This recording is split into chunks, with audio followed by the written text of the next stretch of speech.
Hey guys, this is Brinx. This is going to be a mid lane video on ganking. Ganking is an essential thing to have a good grasp on in the mid lane, as you don't want to be wasting your time throwing out ganks that don't actually hit and you don't actually get anything from.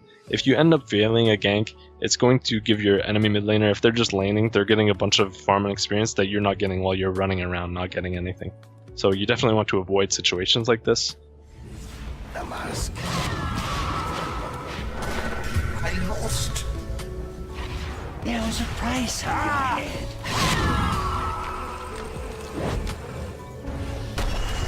Regeneration. No. Total on edge.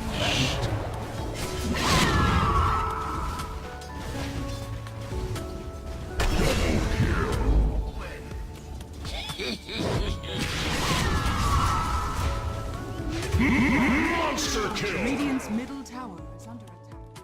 Having a good grasp on what mid heroes can actually hit ganks and use runes to the greatest ability, things like pucks and quaps, these heroes that are really good at ganking with runes, you need to have a good understanding of what heroes aren't as well. So things like Invoker, even Viper, are not very strong with runes, as you're not really going to have too much of a game impact, ganking with Invoker level 3. He's not really going to do anything. In contrast to something like a Queen of Pain, where you have a very long range blink, you have daggers, these things that help you get ganks on enemies. If you get a good rune and you TP2 lane, or you get like a haster and you catch somebody out of position, these heroes can punish them a lot harder than something like an Invoker.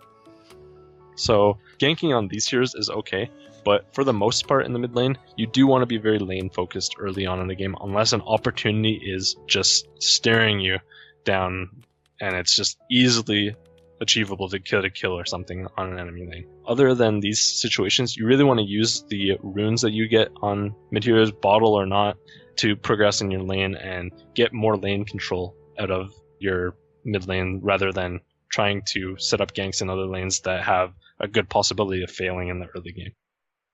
So when thinking about ganking, you have to take into account what I just said about heroes that can push the gank to its limits. You also have to think about what time it is in the game. If it's nighttime in the game, the enemies are going to have less vision, so are you as well. If it's daytime, they're going to be able to see you from a long distance away, unless different exceptions such as like Luna having night vision or Slark having night vision, these kind of things.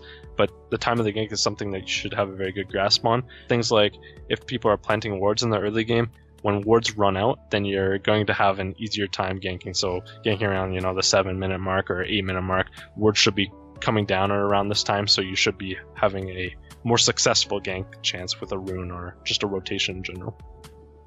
For the most part, for a lot of heroes, your ganking will be done through teleport scrolls. It's the most efficient way of ganking, and it's the way of ganking that gives you the most chance of a good outcome of your ganking, actually getting something from it. So if you're seeing a lane's getting dove or something and you have a teleport scroll, you can TP and you're definitely on top of the enemy heroes. There's no chance of them backing off or anything once they're on a dive under a T1 and you're like a Queen of Pain. There's no really escaping. You're going to get on top of them. These heroes that can teleport to a lane and have mobility, so it's things like a puck and a quap, even a phantom assassin, really. These are great heroes for getting counter ganks on.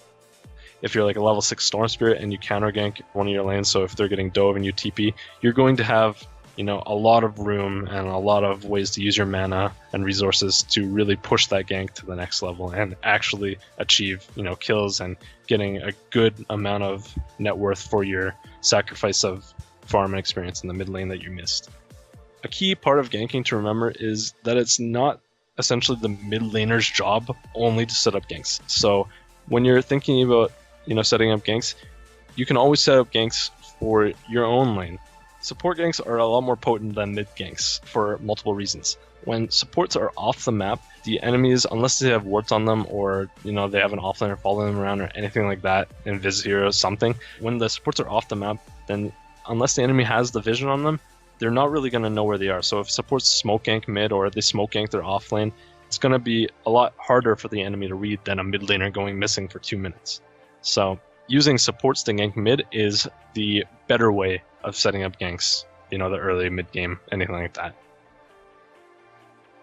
having the ability to set up your lane for these ganks is a very critical part of the mid lane. If you get your creep equilibrium on your hill and you have your enemy in the river, something like that, and they're trying to pull aggro or whatever, and you have the opportunity to jump on them with supports, these opportunities arise a lot more when you have the lane in this kind of setup when they're in the river. You're putting them at a downhill disadvantage. They're not going to have the uphill vision, as well as just being further away from their tower than they would be on their hill. Having an enemy in these locations allows your supports to hit the gank a lot easier, and you're definitely going to be able to, help your supports get extra farm and levels through hitting these ganks, and it's going to allow you to put more pressure on your mid lane after you get a little bit more ahead as they lose gold and you gain golden experience.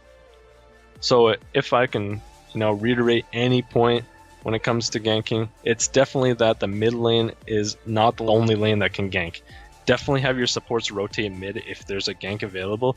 Just remember to communicate with your team when there's critical times that, hitting a power spike on your mid hero, something like that, that's going to allow them to secure a gank the mid lane a lot easier. Because if your supports come, they don't get a gank, they might fall a little bit behind and have a harder game. So it's always good to remember that it's a team game. You have to worry about, your team's farm experience as well, not only just your own.